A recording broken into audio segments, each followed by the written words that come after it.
Learn how to quickly and effectively load rock-solid lumber for your next project. Be sure to stick around because soon we're going to be doing an off-road test and see how these straps hold up. Let's get started. Step 1 is driving. Pretty self-explanatory. Next, I'm going to find a nice spot kind of by the exit without having anybody too close. This looks like a good spot right here. Point of entry, 360-degree accessibility, and not too many nosy people watching what I'm doing. You're going to be exiting with heavy lumber from the exit side of the building, so parking by the entrance, a waste of time. Pro tip, grab yourself a cart before you go in because they're kind of hard to come by.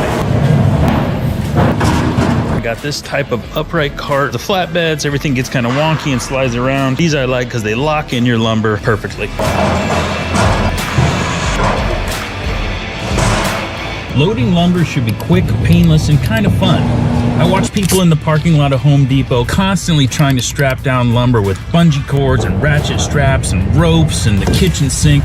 But in reality, it doesn't have to be that difficult. It's simply a matter of having the right tools for the right job, taking your time, being patient, and having a plan before you go.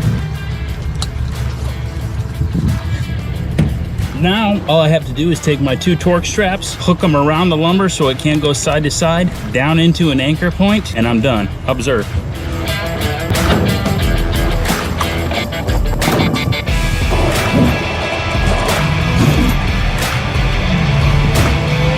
And that's it.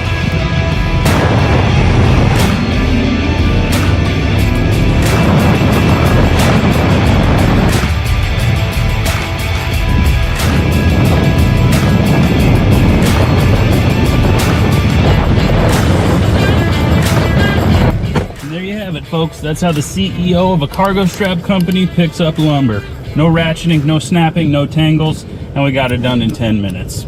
See you on the next one.